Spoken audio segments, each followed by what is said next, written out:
Welcome, everyone, to Sounds True's series on resilience in challenging times. It's an honor and a joy that in this session, I'm with Hameed Ali, who writes under the pen name A.H.Almaas and is the originator of the diamond approach. Hameed, welcome. Well, it's always a delight to be with you, Tami. A delight indeed. Here we go again. We'll do our thing. One more of those things.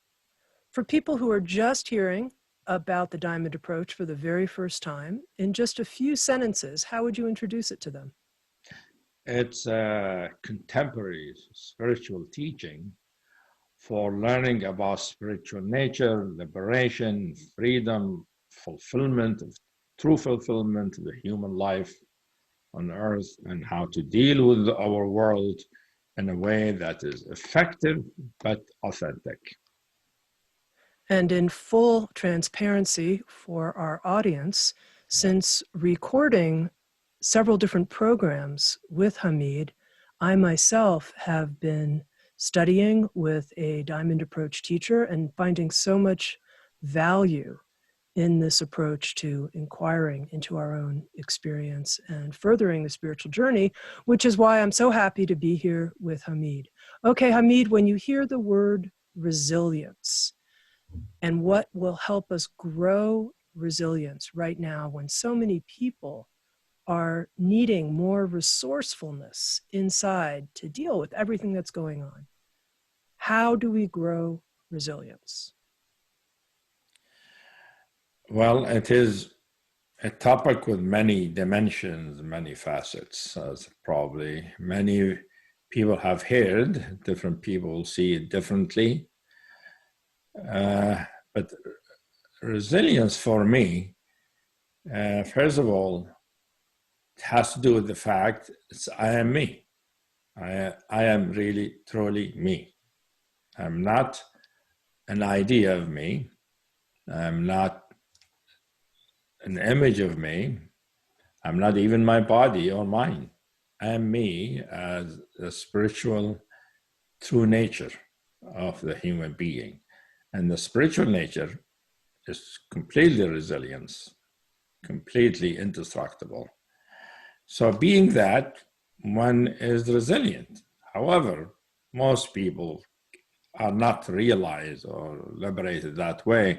So resilience has to do with some kind of effect or in touchness with that spiritual nature that can give them some capacity to go with the waves without being completely destroyed by it or losing their grounding or losing their integrity or losing their intelligence or losing their discrimination or compassion or love.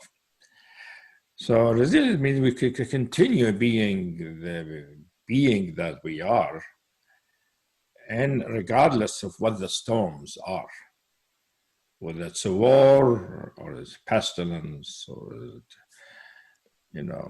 challenges of various kind. And the more we are ourselves, the more we are in touch with anything about ourselves, even strength or steadfastness or patience or love or compassion, all those are things that will give us some kind of resilience to weather the storms. You've written a new book, Hameed. It's called Love Unveiled, Discovering the Essence of the Awakened Heart. And I'd love to know more specifically about the capacity of the heart to bring us the power of resilience that we need. It's difficult to actually keep resilience in the world and continue to be human without heart. What makes a person be truly human is heart, it's not mind. You can be mind and not be human in the sense we know many people who are intelligent who are not human in the way they interact with other people, inhumane. To be human in the true sense, it means heart more than anything else. Let's see. So heart here means love, means compassion, means sensitivity and the responsiveness of what makes us be truly human, the goodness and the compassion. So the book, for instance, refers to love. In fact, focuses on love more than anything else.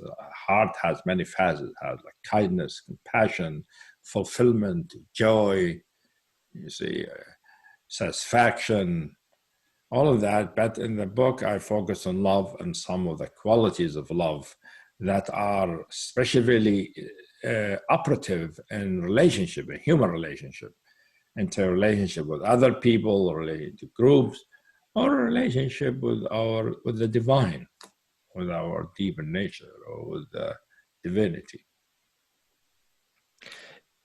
You know, Hameed, you said that it's our heart that makes us truly human.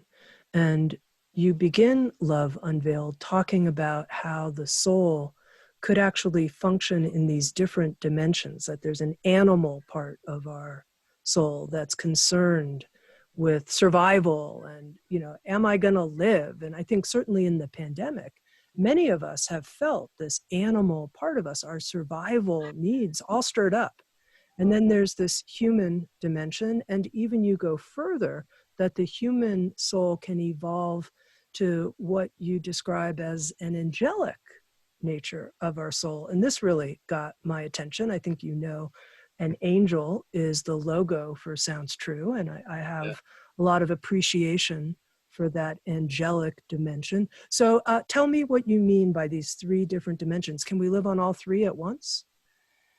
Yeah, I mean, if you're really developed, you live in all three at once. First of all, human beings are born with primarily with the animal soul, which has to do with the instincts to survive, to relate, you know, to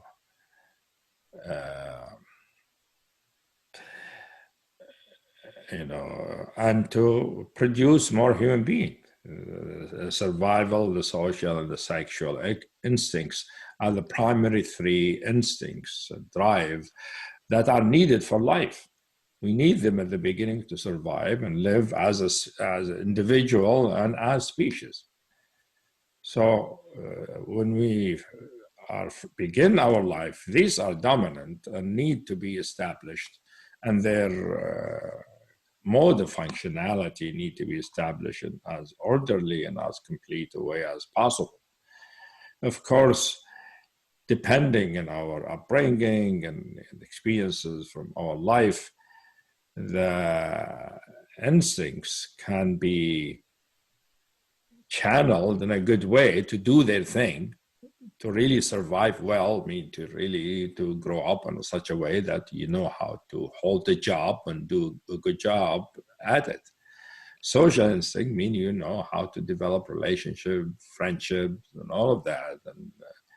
And the sexual instinct is that you can develop true, intimate, sexual, erotic relationship that are needed for the human race, but also for the satisfaction of the human being and life, because you don't have erotism just for kids.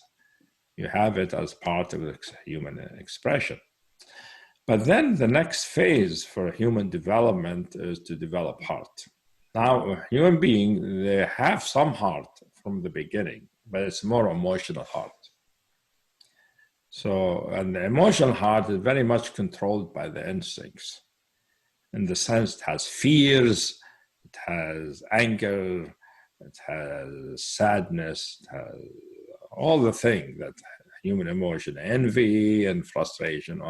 But all these are based on the instinct. They're still yet not the heart that makes the soul human. When we get into the spiritual heart, when we know love and what love is, when we experience love and its trueness and its selflessness and kindness, in the sense like when we feel somebody's hurt or somebody's suffering, we naturally feel a tenderness, warmth, and a kindness that make us want to do something to help. Not for us, for them. That's kindness. But love means if we love somebody, we want to do what will make them happy, what will make them thrive, what will make them grow, what will make them be themselves in as complete a way as possible. And when we develop that kind of heart, that means the soul has developed to the human level. So human being in general are in between the animal and the human level. They become truly human when the heart matures. The first level of the heart is the emotional heart. The second, deeper level is the spiritual heart. Spiritual heart is the true essence of love and compassion, fulfillment, gratitude. Because gratitude, you can feel it as a nectar in your heart. Love, can be feel it as a flowering. It feels delightful and wonderful. You're not only happy, but you see the preciousness of the other person, their beauty, and you want to appreciate them and like them for who they are, not what they'll give you, for who they are. It is okay, in relationship, there's back and forth interaction, but love by itself is inherently generous, giving. And especially in these days, we really need heart to live in the coronavirus situation, for instance. Without true heart, we wouldn't care about the recommendation from the experts about social distancing and wearing a mask, whatever. You think of yourself, I don't care, I'm fine. I don't need to do it. That means you don't have heart. You're not thinking of the other. You think only of yourself. People say, well, it is the Second Amendment. I can express myself and freedom of speech. And I was thinking, yes, but it doesn't give you the right to harm another human being. Because if you don't wear masks and you don't social distance and you don't congregate big, if you don't do these things, you're not only not caring for yourself, you're not caring that you might be transmitting something harmful to others. It's really, I think of it manslaughter, really. If somebody gets it from me and they die, and I know I haven't been careful, that's why this is true resilience. True resilience, not to lose our hearts in this pandemic. We continue to be human, you see. And of course, we open up as things are safe. We do what is needed to open up and be with others in a safe way that doesn't put them in harm's way. That is true resilience, and it is the true conscience, spiritual conscience, that without the human heart, it can't happen. Now, when we talk about the angelic soul, yes, that means the soul, which is our individual consciousness, our subjectivity that we all feel. We all have a subjectivity, thought, feeling, sensation, consciousness within throughout our body, especially if our body is relaxed. That's what we mean. The sensing and feeling and thinking organ is the soul. So it can have, it has the instincts first, which power the body to survive. And the human heart that makes it possible to be a human being and live a human life. And then the angelic soul is a deeper level, which means the soul reaches a level of development where it integrates a spiritual nature in a complete way. Not just heart, but the qualities of the mind and the qualities of grounding, of immensity and transcendence. So if the heart of the soul becomes spiritual, the soul at the beginning is all about drives and needs and wants and reaction and all of that. As it has a human heart it still has needs and drives, but it has love and compassion and caring and all of that. When it is the angelic soul, it doesn't have those, doesn't have fears, doesn't have angers or frustration or hatred or gripes or in no sense about revenge, or it's free of these things. Its expression is completely spiritual.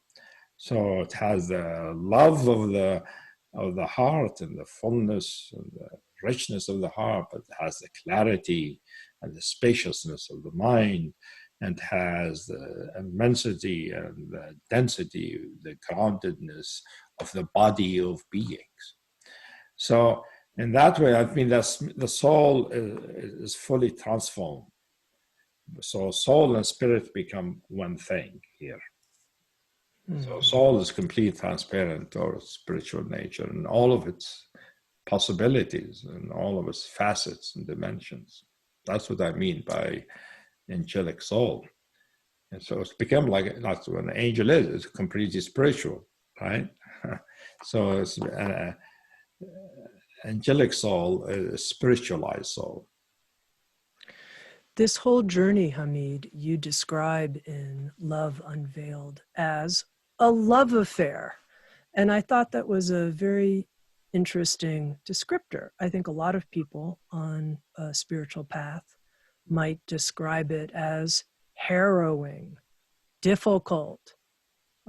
It's hard to face the wounded parts of me. I don't know if I would actually, love affair is not the first phrase that comes to me. So why do you describe the spiritual journey as a love affair? Well, even in a love affair, there's wounding and frustration and, rejections happen, or frustration, you can't wait till you meet your lover, you can't wait until you get into their pants or whatever, all of these things, So love affair does not exclude dealing with challenges and difficulties. But there's a love affair in the sense, the reason you're engaged in the inner journey toward knowing your spirituality or knowing your humanness is out of love. You really love to know. You love to be what you are. You love reality. That's what makes it a love affair. So every time you discover something new about reality, about yourself, about the other, about humanity, you are blessed. You are happy. You see, you're just like the bliss of being with your beloved. And actually, some of the stages of the path is of meeting the inner beloved. Many teachings talk about getting to the enlightened state or getting to be the absolute. But another way of seeing it is meeting the inner beloved, because the transcendent or the absolute state is experienced through the heart as the true beloved of the heart. Yeah, and I wanted to talk to you more about this inner beloved. As I was reading Love Unveiled, and you were describing the magnetic pull we can feel as a lover of truth on a journey towards union with the inner beloved. I noticed I felt that magnetic pull more and more as I was reading chapter after chapter. I was in the magnetic field of being pulled, but I thought, what am I being pulled towards exactly? I don't even know, but it was almost like being pulled towards some ocean that I would drown in. Of course, I didn't know for a long time. I felt pulled. I felt passionate desire to go and be close and near to reality, or truth, or what I considered something I love, but I didn't know what it is I love. And it was a whole journey, and some of it is heart-wrenching, some of it is terrifying. because meaning letting go of the self, letting go of all other beloveds, until finally the heart is unified in just simply wanting to see the inner truth, the true beloved.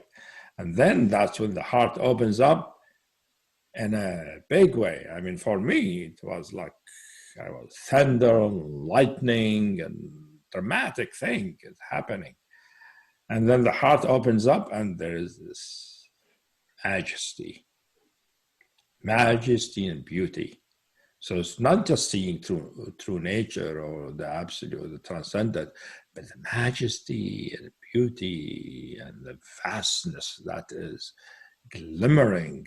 But it was all coming through the heart, and it felt like that beloved took over my heart.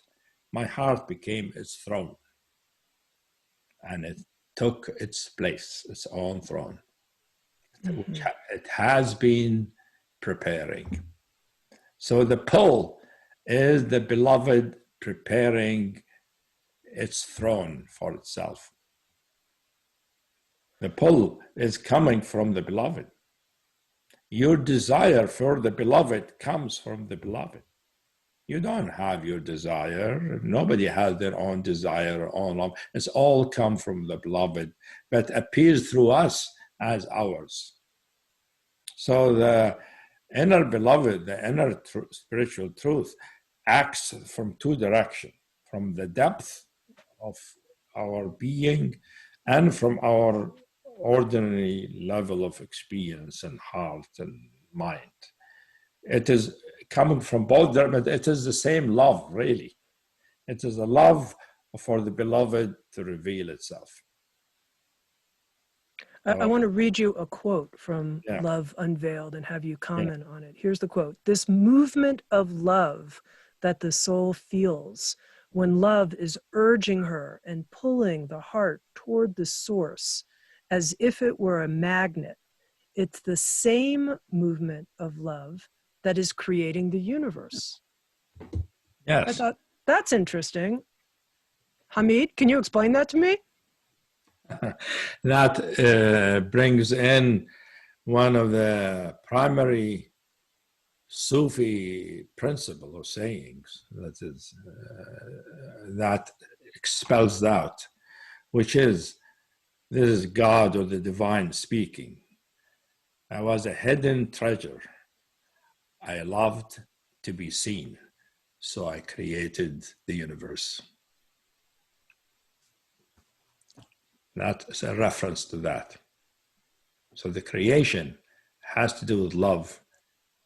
And love to be seen, how does that happen? Through spiritual realization and maturation and illumination.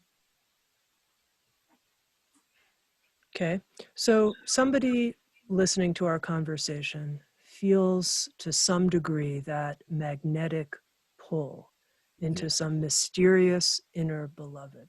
What's the role of surrender in this process, and also trust, those two things? Trust, surrender is important thing. First, trusting that the movement, the pull, the drive are to be trusted. It's safe. It's regardless what happened, it is good. That is a kind of trust that comes from a deep place in the heart. It's not like trusting somebody. It is trusting the process, trusting reality. And trust, what was the other word? Surrender. Oh, surrender, yeah. Surrender, the process is a process of surrender. The process of getting nearer to the inner beloved, the process of spiritualizing the soul, is a matter of shedding more and more of what we take ourselves to be, letting them go, and surrendering to the inner pull, surrendering to the pull so that it gets more powerful and pulls us more. But as it pulls us, it sort of dissolves us. So the ultimate union is the dissolving of the soul into the beloved. complete dissolving and becoming one with it, and recognizing you and the beloved are one and the same. So Okay. the surrender is a continuing thing that happens. But one thing to recognize, to understand, many people think surrender is something they do. And it's important to recognize that surrender is not something you do. Surrender is something that happens to you by the action of the inner beloved. The inner beloved melts you, and you feel that melting as surrender. All right, let's talk to that person who right now is saying, gosh, I think I'm getting a little confused. I don't feel a magnetic pull inside. I'm not feeling it. Like, what are they talking about? There's something, some mysterious beloved calling us to merge with. I don't get it. What would you say to that? How would you help that person start the process? Well, I will say, first of all, this person is not alone. Most of the world is like that. And remember, we talked about the different stages of the soul. You really can't get to the sense of the pull and the gravity unless you begin to have some heart, true heart. And that's a development and maturation. So, yes, if somebody's still in the animal soul level mostly, it doesn't make sense to them. Because animal soul is what drives them to survive, to have power, to have money, to accumulate things, and to make sure that they're safe and secure, and they survive. Which is needed as a stage of life, but that doesn't make us human yet. I mean, all animals share the same thing with us. That's why it's called animal soul. You see. Not because it is an actual animal, but has the same forces that happening through animals. So I'll say, first of all, the way to understand the pull, which is more the spiritual drive, it means that the spiritual drive hasn't activated in us yet. It gets activated at some point. Because just like we have drives for survival, drive for sexuality, whatever, there is a fourth drive, which is a spiritual drive. And that requires a certain maturation of the soul before it begins to become active or become active enough for us to notice it. It's always active, but it is subtle and in the background. It is what makes us want to improve ourselves, makes us want to have our life be better, make us care about other people, make us be happy, desire to be happy, right? Desire to be free. All of these come from that drive, but they're still seen externally as something, like something, if I get this house or this car or this iPad, I'll be happy. And all those are expression of it, but it's still not recognizing that there's something more fundamental moving through all those desires, all those beliefs of happiness. So the way to get to it is to see when you feel you want to be happy, why do you want to be happy? Where does that desire to be happy come from? Follow the wanting to be happy. Follow the desire to feel good. Follow the drive to make others feel good, to care for others. Follow it inside you in terms of feeling, not in terms of thinking, in terms of feeling, in terms of sensation. Follow it in your heart, in your body, and go as far as you can with it. You will encounter barriers and blockages and some fears and some, heartaches and all of that. Let them come. Embrace them. Because that's part of developing a human heart, to embrace all what we feel, all what we experience in our inner terrain. And the more we do that, the more that it becomes clear, the spiritual drive becomes clear. Some people feel it just like desire to be enlightened, or the desire for freedom, or desire to be awakened. They don't know what it means to be awakened, to be enlightened, but it is the same thing, really, but seen from the mind perspective, which is illumination and understanding. from the heart perspective, the desire for union, desire for the inner beloved, like people like Kabir wrote about, people like Tagore, like Rumi, and, many of the poets, write about that kind of love. You see. Hameed, when you were describing your own process of feeling this magnetic pull and going fully into it, you described how there was a throne at the level of the heart that was waiting for the heart's nature to fully occupy it. And I thought that was very interesting. Tell me this image of a throne. It's really the throne. Okay. That brings in another saying. That's the divine saying. If you're gonna find me, don't look into temples, don't look in churches, don't look in mosques, don't look in pagodas. Look in the heart of my lovers. That's where you will find me. So the heart is the place of the inner beloved, of the true divine. So because of that, the heart is like the throne for it. It's like the heart that is being ripened is the throne. It's not like you see an image of a throne. It's like the place where the beloved will be, will sit, will situate themselves and become the center of what we are. So that the matured heart is the throne. Some people see a throne. I mean, there are images and the mythologies and the spirituality, a throne of gold with jewels and all of that, and you could see that. And you could see like a divinity, some kind of luminous presence sitting in a throne. But that's an external, really, kind of way of looking at the beloved and the divinity, which is valid, but it's not as impactful, as personal, as feeling it in your heart. Mm-hmm. But imagine your heart is the throne for the divine inner beloved. Isn't that wonderful for our heart to be that? Indeed.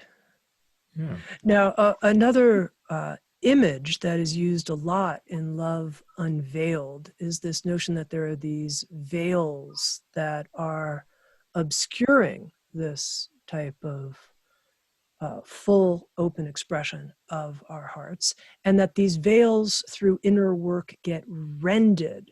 And, I thought to myself, what does that mean, rended? And then I looked it up, and, it's actually like torn apart. And I thought, that's very interesting. And I wanted to understand more this process of rending the veils. Yeah. And maybe you could give us an example also. That's a language I took from Rumi, because I was working with a poem of Rumi, where he says, this is love, to fly heavenward, to rend every instant 100 veils. To fly heavenward is to rend every instant 100 veils. Heavenward is going to the inner beloved. So veils are the obscuration, the obstruction, the belief, the pattern, the conditioning that is occluding our consciousness and soul from prevents it from seeing what is really deeply inside us, what is its inner luminosity, inner light. So these are the veil, and rending them is basically, Rumi talked about rending the veil because it was a poetic, it was a poem, he was giving it a dramatic thing. But rending is basically seeing and understanding, you see. Every instant to 100 veil. And basically, the other thing I took it from him, he's saying, is that rending the veil means to see through the veils, to see beyond the veil. That's what rending. Rending is to part the veil. That's really the true meaning, is to part the curtain and see what's beyond it. And so that means true love is you want to see the one you love. You see them for who and what they really are. And by removing all the veil, and the veils, not just their veils, your veils about them.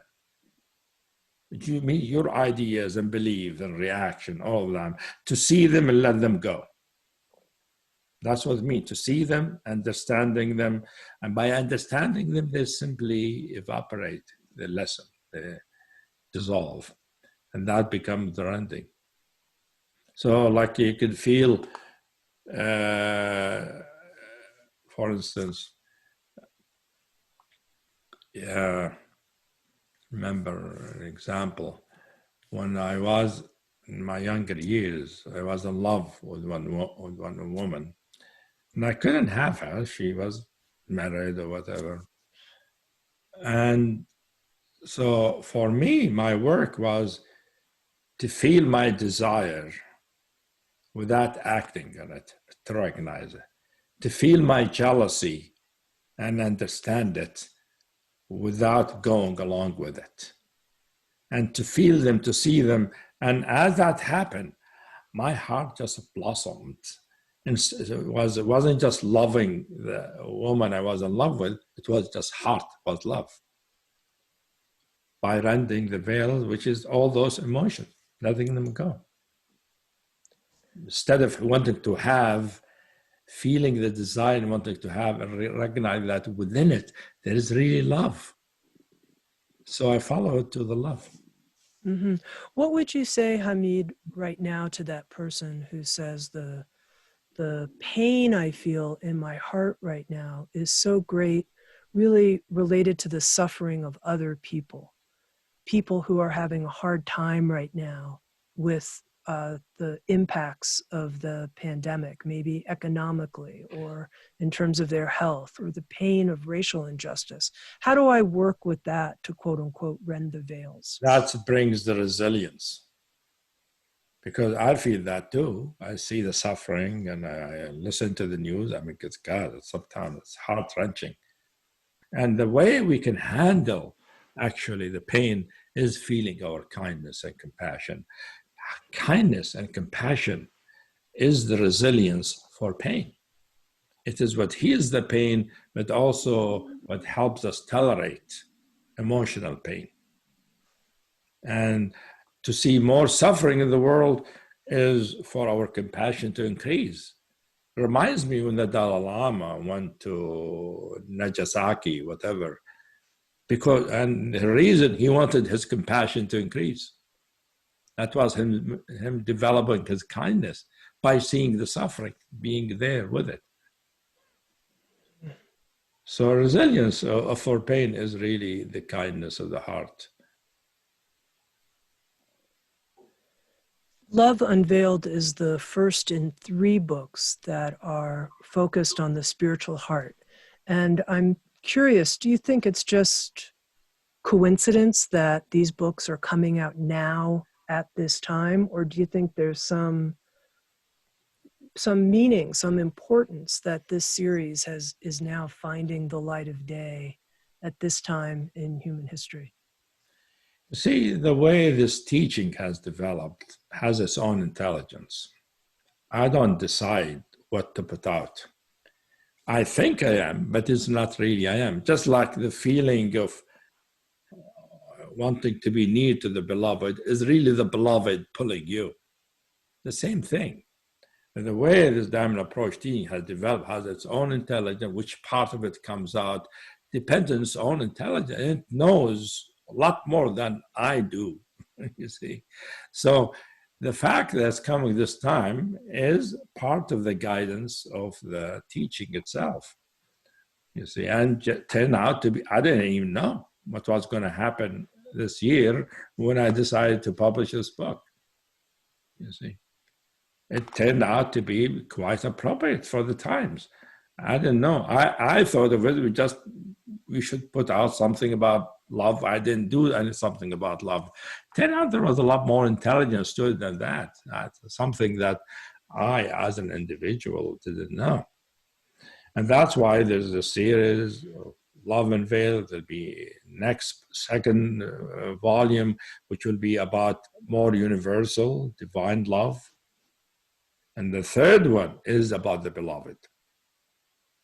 Is the journey to the beloved, the actual phenomenology and the terrain of how the soul journeys until it is one, until the beloved reveals its beauty and its majesty, and there'll be a union with the inner beloved. That will be the end of the series.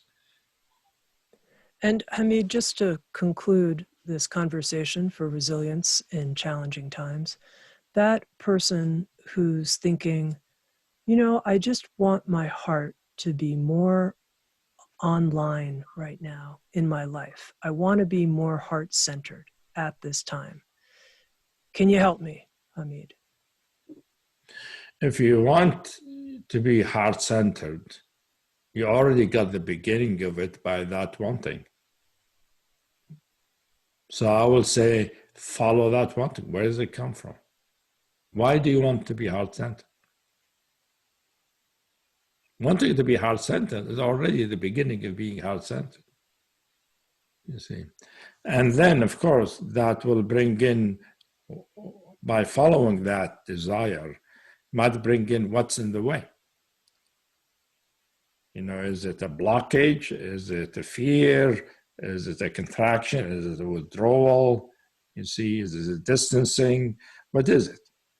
And that wanting, if it's strong enough, will give you the capacity to stay with it, not to stay patient with it, to let that happen, to embrace those difficulties.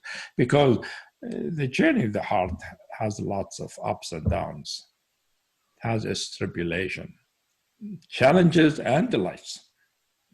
And the challenges happen to be at the beginning more, as more spiritual, people, spiritual seeker discover at the beginning, say, God, I'm sitting meditating, my knees is killing me, my back is hurting, or you're in a bhakti camp practice, you chant day and night and nothing happens.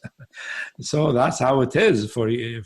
But the deeper we go, the more we are in the spiritual journey, the thing more open up becomes easier, and more things become more natural and spontaneous.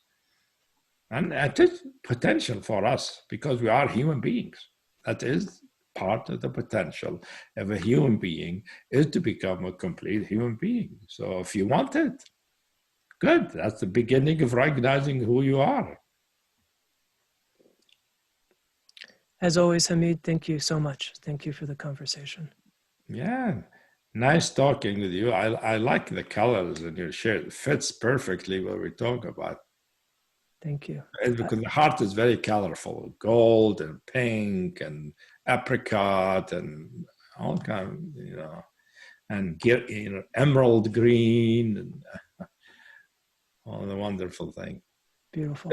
Great talking to you,